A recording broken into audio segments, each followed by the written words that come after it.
అందరికీ జైబీ. నేను మహాసేన్ రాజేష్ అండి.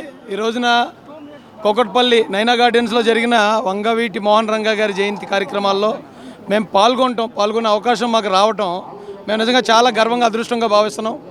బడుగు బలహీన వర్గాల కోసం పనిచేసిన నాయకుడైనా అలాంటి నాయకుడు ఎప్పటికీ ప్రజల గుండెల్లో చిరస్థాయిగా నిలబడతాడు. రాజకీయ నాయకులు విగ్రహాలు పెట్టించుకోవడం, ఇలాంటి కార్యక్రమాలు చేయించుకోవడం, డబ్బులు ఇస్తాం, లోన్లు ఇప్పిస్తామని చెప్పి చేయించుకుంటారు వాళ్ళు. కానీ నిజమైన నాయకుడు కాబట్టి చనిపోయి 34 సంవత్సరాలు అయినా కూడా ఇప్పటికీ జనం గుండెల్లో ఆయన అలాగ ఆరాధిస్తున్నారు.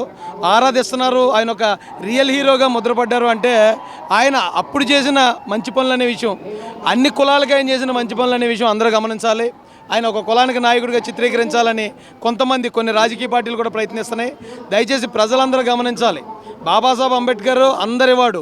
అలాగే తెలుగు రాష్ట్రాల్లో వంగవీటి మోహన్ రంగా గారు కూడా అందరి కోసం పనిచేసిన నాయకుడు, నిజమైన నాయకుడు. జై భీమ్, జై భారత్, జై మహాసేన్. రంగా గారితో నాకంటే వాస్తవానికి మా నాన్నగారు రంగా గారి అభిమానండి. రంగా గారి గొప్ప విషయాలు, ఆయన గొప్ప లక్షణాలు, ఆయన పెట్టిన మీటింగ్ అప్పుడు జనసందోహం ఎలాగొచ్చేది, ఎన్ని లక్షల మంది వచ్చేవారు, ఆయన ఏ కులం వాళ్ళు వెళ్ళినా ఎలా న్యాయం చేశారు అనేది మా నాన్నగారి ద్వారా తెలుసుకుని ఆయనకు అభిమానిగా మారినండి నేను. Thank you.